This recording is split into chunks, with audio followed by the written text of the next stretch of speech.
Shalom, berjumpa lagi dengan Nelson Gottlieb dalam channel Nada dan Firman Tuhan setiap hari. Pagi hari ini saya membawa saudara untuk masih di dalam eksposisi kitab Roma, namun sebelumnya kita angkat pujian dari Kidung Anugerah nomor 69, Di Sisi Tuhan.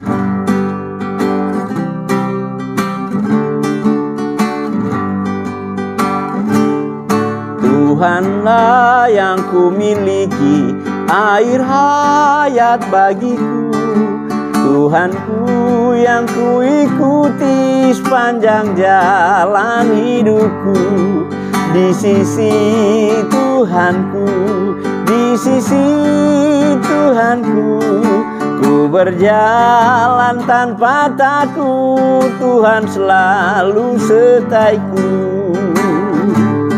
Bila ku dalam sengsara, lewat bayang-bayang gelap, hanya satu yang ku tahu, Tuhan Yesus sertaiku. Di sisi Tuhanku, di sisi Tuhanku, ku berjalan tanpa takut. Tuhan selalu sertaiku. Di sisi Tuhanku, di sisi Tuhanku, ku berjalan tanpa takut. Tuhan selalu sertaku. Ku berjalan tanpa takut. Tuhan selalu sertaiku. Puji Tuhan, aku berjalan tanpa takut karena Tuhan selalu sertaiku. Jaminan yang luar biasa yang dijamin, yang diberikan oleh Allah di dalam Yesus Kristus bagi setiap orang yang terus mau berjalan di sisi Tuhan, bersama dengan Tuhan. Tuhan tidak pernah membiarkan kita berjalan sendirian. Tuhan selalu ada bersama kita dalam setiap langkah, setiap keberadaan hidup saudara dan saya. Wow, luar biasa jaminan itu. Pagi hari ini kita masih lanjut di dalam bacaan kita Roma pasal 8 ayatnya yang ke-13. Di sana dikatakan demikian. Sebab jika kamu hidup menurut daging, kamu akan mati. Tetapi jika oleh Roh kamu mematikan perbuatan-perbuatan tubuhmu, kamu akan hidup. Jadi saudaraku yang kekasih di dalam Tuhan, jelas sekali lagi firman Tuhan katakan bahwa sebab jika kamu hidup menurut daging, kamu akan mati. Tetapi jika oleh Roh kamu mematikan perbuatan-perbuatan tubuhmu, kamu akan hidup. Jadi kita lihat di sini, kalau kita membiarkan diri kita hidup menurut daging, maka secara rohani kita mengalami kematian. Artinya bahwa rohani kita tidak hidup. Itu yang sama dengan Rasul Yakobus mengatakan bahwa imanmu tanpa perbuatan adalah mati. Kenapa? Bukan tidak ada, tapi ada. Dia ada, iman ada, tetapi mati kalau kita membiarkan hidup kita, tubuh ini dikuasai oleh keinginan daging semata. Kalau kita membiarkan diri kita dipimpin oleh kedagingan kita, maka tentunya kita tidak akan melihat, saudara dan saya tidak akan bisa melihat bagaimana Roh bekerja untuk menghidupkan kita, untuk memberikan buah daripada iman kita. Jadi orang yang punya iman, dia harus memiliki kehidupan yang menghasilkan buah. Saudara, ketika kita membiarkan diri kita hari lepas hari dipimpin oleh kedagingan kita, oleh keinginan-keinginan daging kita, maka tentunya di sini ditegaskan oleh Rasul Paulus, ya memang mati, ya. Jadi kita hidup menurut daging, maka kita akan mati. Kamu akan mati, saya akan mati, saudara akan mati. Mati secara kerohanian kita tidak dilihat orang. Yang namanya mati kan akhirnya ya nggak dilihat. Kalau kita punya iman tidak menghasilkan, ya kehidupan rohani tidak menghasilkan buah, bagaimana orang mau tahu saudara dan saya adalah orang yang memiliki kerohanian yang bagus?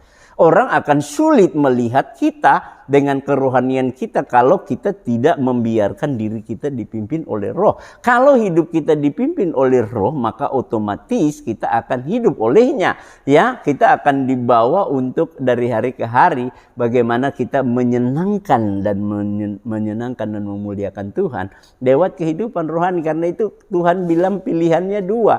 Kamu mau membiarkan diri saya dipimpin oleh kedagingan, atau saya mau membiarkan diri saya dipimpin oleh Roh. Karena kalau hidup kita dipimpin oleh Roh, Paulus bicara di bagian lain di dalam kitab Galatia, hendaklah hidupmu dipimpin oleh Roh. Karena orang yang dipimpin oleh Roh, Roh itu akan membangkitkan semangat hidup, Roh itu akan membangkitkan kita untuk bagaimana hari lepas hari kita akan menghasilkan kehidupan yang menjadi berkat bagi orang lain. Pertanyaannya adalah bagaimana hari ini saudara dan saya sudah jadi berkat bagi orang lain, atau kita hanya menjadi sandungan atau tidak terlihat bahwa saya adalah orang yang sudah ada Roh di dalam diri.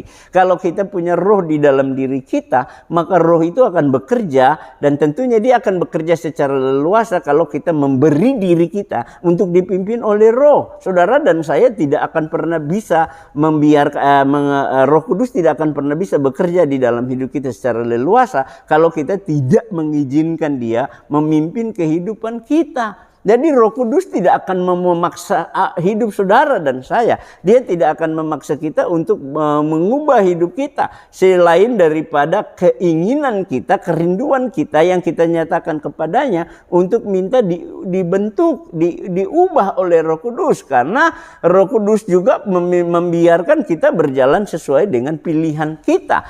Keputusan saudara dan saya yang akan membawa kita untuk membiarkan Tuhan bekerja secara benar, secara leluasa untuk mengubah kehidupan kita. Nah, yang jadi pertanyaan adalah bagaimana kita bisa dapat membiarkan Roh Kudus bekerja di dalam hidup kita secara leluasa. Nah, ini bisa terjadi kalau kita benar-benar sadar bahwa tubuh kita lemah. Tubuh kita ini lebih kuat menarik kita. Tubuh kita ini lebih kuat mendorong kita untuk melakukan hal-hal yang sifatnya kedagingan.